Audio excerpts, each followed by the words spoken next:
Hi, I'm Dr. Dave Janda. Welcome back to the Operation Freedom YouTube platform. I'd like to thank you for joining me today. Today we have a very special presentation. We recently had the honor of having the two foremost experts in surveillance technology on our Insider Insight show, which is part of our subscription platform at davejanda.com. We had the honor of having the great Bill Binney and the great Kirk Wiebe as guests on that platform. The subscribers to our platform thought that the interview was so important and that the information has not been touched on by the bought-off lamestream fake media. They asked that I provide the the presentation, the show, on our YouTube platform, which we're doing today. We cover a number of different issues with Bill and Kirk. The fake Russian hack, if you will, of the DNC. We discuss big data and how data can be apprehended legally by the government on potential terrorists, yet protect the American public. Many people say that's not doable, it's not possible. Well, Bill and Kirk believe it is, and actually have shown it is. In addition, we talk about the FISA court and the fact that the FISA court coming up for renewal in March of 2020, maybe it shouldn't be renewed. And we also talk about illegal surveillance. Not just what was done with the NSA, but the illegal surveillance that occurred during the Obama administration through the FBI, the CIA, Department of Defense, and other military agencies. It needs to end. The Fourth Amendment rights of millions of American citizens have been violated for many years, and it needs to stop. We are presenting this on our YouTube channel. We hope that this will inspire you to want to become a member of our subscription platform at davejanda.com. Extra shows on the subscription platform, our WTF show, our Insider Insight show, our healthcare policy series, our contributing editor section, our Department of Advanced Research show, plus access to all of our podcasts of the radio show that air every Sunday, which you can stream live free at davejanda.com from 2 to 5 Eastern. But the podcasts are available on the subscription side. Now, we've had some issues with what's been going on YouTube. View counts suppressed. What's been happening with our placement on search engines. What's been happening with demonetization. This past week, we had a 2-part video. The second part went up. We had the first part scheduled to go out 15 minutes before the second part. It was a couple hours before we ended up getting that first part out. So we're always going to post, at least for the foreseeable future, our Tuesday videos on YouTube, which we always do, and usually a Saturday morning video. But for these videos that we have for our subscribers, that the subscribers ask that I release to the public, we're not going to be putting it on YouTube. We're developed an alternative channel at dailymotion.com. So if you type in dailymotion.com/Operation Freedom, you will come to our channel there. And that's where we're going to put the shows that our subscribers ask that we bring to the public. And the reason is because putting up on YouTube has become an exercise in futility and frustration. And we believe we have to investigate other means of getting our information out. dailymotion.com/Operation Freedom is the title. We'll put it in the description section. You can cut and paste it. You can go to it and then put it in bookmark it as a site that you'd like to visit, hopefully. Again, I'd like to thank you for joining me today. On to Bill and Kirk. Until next time, Dave Janda signing off. Dream big and dare to fail.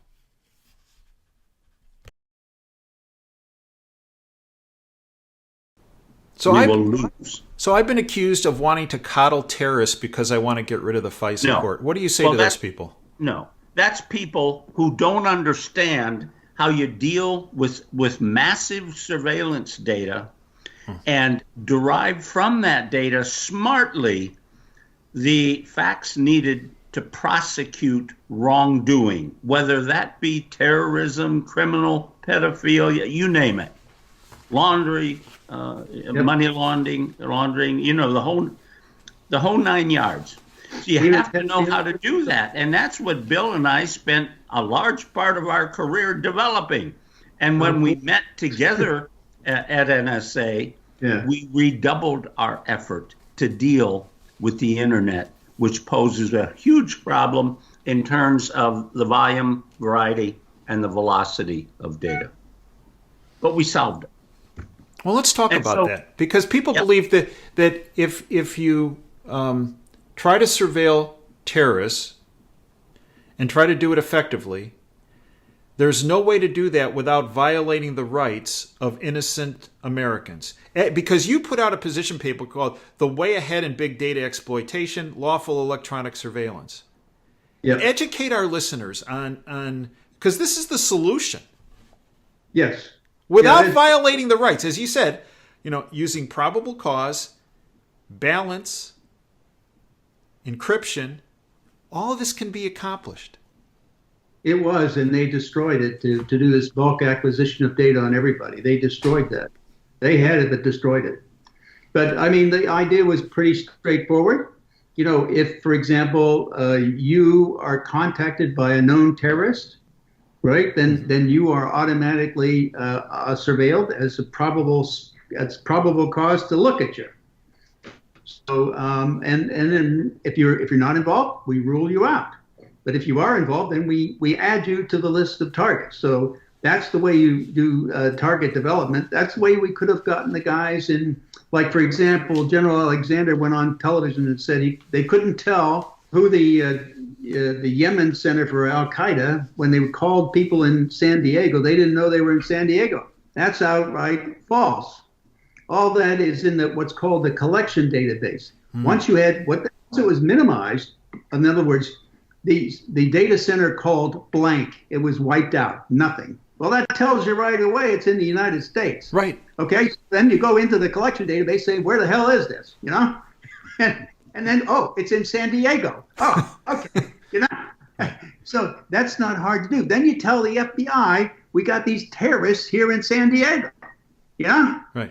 And then they go watch them and try to build up the network, and so do we. Then we target them because internally that means they're foreign agents in the country and they're legitimate targets. Now you can go after them. So all of that then would have directed everybody right from the guys coming in early 2001, I think it was, when they came into San Diego. That would have been on them right away. So and then from there on, you watch them full time. And then when they simultaneously move to the airports to take airplanes to do the attacks, right away they're moving to what's called, in military terms, the takeoff point for the offensive. That's what that's called. And that's as clear as day, in all the activity that they did. But because they didn't watch them, because, we can't look at this stuff or something like that, some excuse, they just blew it, that's all. And they did it because they wouldn't adopt these principles of deductive, I call that deductive reasoning, where you have A calls B, A calls C, and so on. That builds up that social network that you target based on bad guys doing calling to people. And the other one is you look at an inductive way, which is simply saying, okay, if I look at people who are visiting websites that are advocating terrorism or violence against the West, things like that, or pedophilia, or, bomb making, things of that nature, then I need to look at those people. That's probable cause to look at them to see if they're becoming radicalized, and so on. I mean, if we did that, those two things would have gotten them all. Dave, not just in the United States, but around the world. And Dave, what Bill just described is the big data equivalent to what every cop in the United States does to investigate a case. Yep. But no different. But you look for evidence, and you don't look at everyone in the United States when you look for evidence. You look for specific people and events. Kirk, what do you say? What do you say? What do you say, Kirk and Bill, to the people who say, "Hey, this sounds good, but the time it would take to do that would take too long, and by the time we mobilized the FBI to get to San Diego, these cats would be in Bergen, New Jersey or something. The time we did when we were at doing a subcontract under after we left NSA, we did that program in 3 months, and had it running, and had discovered like 800 some terrorists that they didn't know about, and then it was too embarrassing to everybody, so they destroyed the entire program. All the things we did there, not just that, a bunch of other things too. Now, let me pose this reality to kind of contrast what you just said, Dave. The world generates so much data in 1 second that it would inundate any human's ability to deal with it. Yeah. However, and you must realize, most of that data is moved, shaped, moved, and delivered by computers. Now, if I can move the world's communications with computers, what if I narrow my focus to suspected or suspicious behavior? Suddenly, I'm very focused. I'm not taking on all the stars. I'm looking at a few and looking for relationships in the universe. I'm not looking at the universe. I'm looking at a small chunk of it. Now, I can use computers to solve and respond and answer questions on orders of magnitude faster than any team of human beings could ever do. Yeah. So when people tell you they want to defend the existing process, they are either ignorant or are trying to subvert the truth. One or the other. You pick. Actually, I would put it slightly differently because you actually are looking at the universe of communications, but you're filtering out that what Kirk was just addressing. You're filtering out basically the needles out of the haystack, so to speak, and you're pulling together that which is relevant for analysts to look at. So isn't that what happens with your email queue, Dave? Yeah. You don't get everybody's email in the world. No. It's very focused. Right. And it delivers stuff that you're interested in. Right. Same solution here. Yeah. So well, let me put on my paranoid hat, conspiracy theory hat, whatever you want to call it. You have a implementable, very quickly implementable system that could be utilized. Yep. Yet, the power structure hasn't implemented it. I haven't even talked to you about it. Is that because they're just incredibly ignorant, or is it because they really don't want to solve the problem? That and I know this sounds terrible, but when I hear this, it makes me think, wait a minute. You know, these cats are not ignorant, okay? These people that aren't wanting to do it. Well, so are they? Do they kind of like this whole idea of having some terrorists floating around? Because guess what? There's a whole lot of contracts that are generated when these bad actors are doing their deal, and maybe that's why some of these folks got bent out of shape. That Soleimani got smoked the other day, right? You know, last month, right? You know, hey, we got to keep these. We got to keep this game going. You know, we want to kind of make it look like we're doing stuff, but we don't want to really actually get them. Now, is that paranoid? No, that's why I eventually ended up with the understanding that their vision statement was keep the problem going so the money keeps flowing. You never want to solve. No, and that's the big motivator for them is money. You know.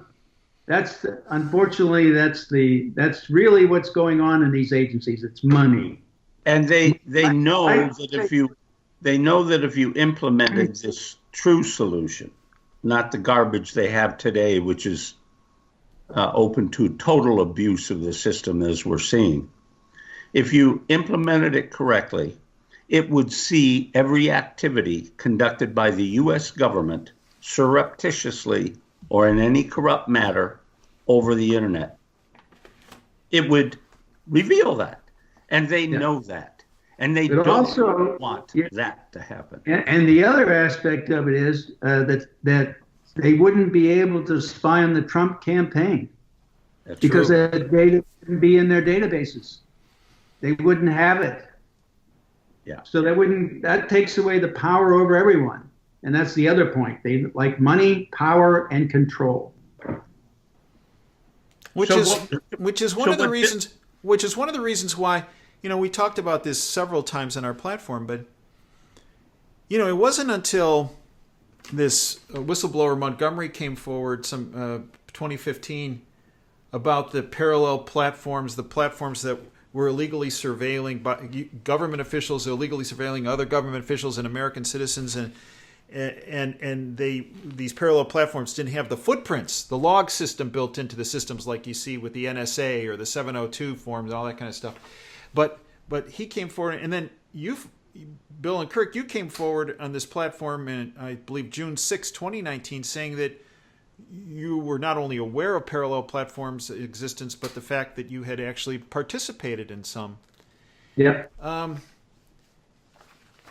There'd be a whole lot of explaining to do from all those folks. So instead, what they've done is they've attacked Bill and Kirk and Dennis Montgomery for speaking about these parallel platforms. Well, that's what they do to true whistleblowers. This other guy that's taught, the whistleblower against Trump's phone call, they're not doing that to him. So he's right. Still hiding. And when it came to whistleblowers, when we blew the whistle, the Inspector General sent 12 investigators to investigate and verify what we had. Where was the research done by the Inspector General of the DNI against this whistleblower? There isn't any. He didn't do it. He didn't do that. No, they actually helped him write his report.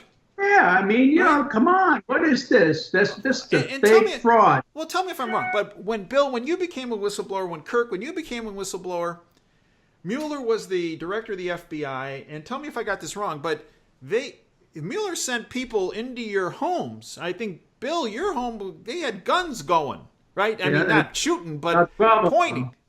Yeah, 12 of them. Yeah, you walked out of your shower and there was a dude there with a gun, right? Yep, right. And Kirk, you had people come in your house. Yeah, and they had weapons, but they weren't drawn. And Montgomery, they broke into his house. They took him out of his house and they tied him to a tree. Yeah. But this Sharmella, who I refuse to call a whistleblower. He's a gossip blower. Wasn't even a firsthand anything. This guy, they're coddling him. They're protecting him. They're, you say his name on social media, and all of a sudden your accounts are frozen and all this kind of stuff. By the way, his name is Eric Sharmella. But the bottom line is that it's beyond two separate worlds about what's going on here. If you're a quote whistleblower and you're playing really for the deep state, oh baby, you are solid. But if you are a true whistleblower and blowing the whistle on the deep state, you got people coming in your house with weapons like what happened to you guys, or tying you to a tree like they did Montgomery when they broke into his house. That's right. And they take our equipment. They just take our servers, our computers, everything. And they didn't ask. They just came and took. Why didn't they do that with the DNC? Right. Well, right. And hey, that DNC server, right? Yeah. The company that reviewed it, what, CrowdStrike? That's not admissible evidence. Well, they didn't even create. Bill, tell me if I'm wrong. They didn't even create a final report. It was like a draft report, and they had no evidence. That's right. That's right. And the FBI never saw it. I mean, never had the server. And right? I would also point out that the Rosenstein indictment, you remember when it came out and pointed that this GRU agent went here and went there, and they tried to trace his actions through the network? Well, see, and some people thought that data came from NSA. Well, it's not. It can't come from NSA because NSA data is classified. So you'd have to redact all that if it was NSA data. Otherwise, they're in violation of Title 18 codes covering classification, protection of classified material. So that came from a third party. The third party most likely was CrowdStrike, and who knows what they're making up because we don't have any raw base evidence to verify anything they're saying. We don't have the server, we don't have the network log, we don't have any of it. But the tentacle of the deep state, the bought-off lamestream fake media, pushes that propaganda down the throat of not only every American, but every person in the world that will listen to them. That's right. Oh, they got worldwide cooperation on this too. It's not just the U.S. Mm-hmm. Right. Mainstream media. I mean, there are other mainstream medias out there that are cooperating with them in promulgating this crap, this narrative that's just supposed to dupe everybody into believing a falsehood. We know that. Do you still believe to this date that the abuse of the NSA system is still occurring? Oh, absolutely, absolutely. Okay. You know how much the investment in there's over 100 just AT&T tapping points inside the U.S. Each one of them can be $10 to $100 million a piece. Take that investment and throw it away. They're not going to do that. Do you also believe that these illegal parallel platforms run by the CIA, Department of Defense, FBI, God knows what other agencies, that they're still in place? Yeah, Kirk and I, well, Kirk primarily did a study of trying to figure out how much time the intelligence community was not spying on U.S. citizens. Did it get to zero? How much time was that, Kirk?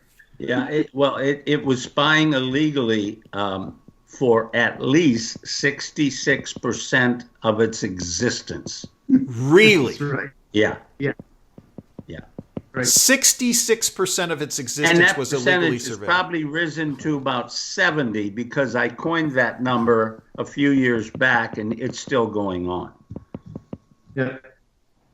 Yet there are still. Yet there are still programs after World War II, started in World War II, and just kept going until the Church Committee in the mid-'70s. You know, and then there was Minaret, COINTELPRO, Chaos, and Stellar Wind now. You know, it's just another name, but I don't know what the names were in between, but those things were still going on. I mean, even during the Church Committee investigation of those agencies, the main target for them was Senator Church and his members of that committee. Yeah.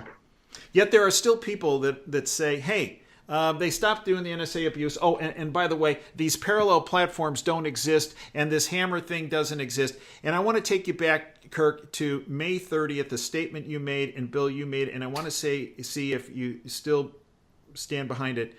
And this is about these parallel platforms and this hammer. And this is from you, Kirk. Dave, all the documents you sent testify to the effect that Dennis Montgomery, the whistleblower associated with the hammer, was involved in developing surveillance methods for the U.S. government the latter entity, U.S. government, believed would pose grave danger to the national security if divulged. In reviewing them, I did not see anything questionable or that would indict what Dennis has said. Best, Kirk. You still stand behind that, Kirk? Absolutely. And then, Bill, you said you responded to what Kirk wrote and say, I agree with Kirk. Bill, do you still stand behind that? Absolutely. Yeah. And the bottom line is that President Trump will withstand this impeachment goat rodeo. Yeah. If you got a call from President Trump, both of you, and he said, "Come on in, I got to talk to you in this Oval Room, this Oval Office deal. I got to talk to you." What would you tell him to do? First of all, I would say we need to clean up the intelligence community by focusing in on purging the databases that they've got of data on U.S. citizens without a warrant. If you don't have a warrant on a U.S. citizen, you purge the data.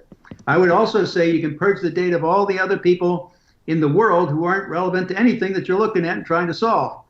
And use the deductive, inductive, and abductive ways of logic of doing it with probable cause.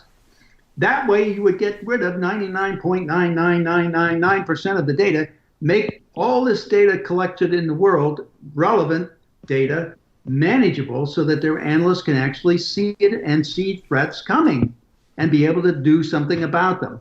But if you keep burying them under so much data, I mean, I figured the way I did it, I calculated at one point for all of the Five Eyes countries and about the 9 other countries participating with them in this bulk acquisition of data, they could probably assemble something of the order of 20,000 analysts to look Wow. at that data. So when you take those 20,000 analysts and you divide it into the population that they're working on, which is 4 billion plus, Right. that means each of them has to look at least 200,000 people. Now, nobody can do, I mean, that's a pretty good sized city. Yeah, it is. No one person can monitor one city. I'm sorry. But that's assuming they could do it uniquely, and they don't do it uniquely. So, it's even worse than that. That's why. And Dave, there's one more thing I would tell the president to do, and that is weaponize the oath to support the U.S. Constitution against all enemies, foreign and domestic. And what I mean by weaponize is enforce that oath, so that any individual in the U.S. government, especially the military and intelligence complex, that knowingly misuses information to subvert that constitutional process, is prosecuted immediately. And if we implemented that today, Kirk and Bill, what percentage of that complex would be in trouble, let's say? Let's say judges, members of Congress, members of the different agencies of the intelligence community, probably 80%. on the 80%? Yeah. I would think it's. I would guess it's more like 20, but I would go the 20. 80 are the workers, and they're doing a good job. They're doing what they're supposed to do. It's the management and people who control the actions and directions of the agencies involved, as well as those who make decisions on how data is used and so on.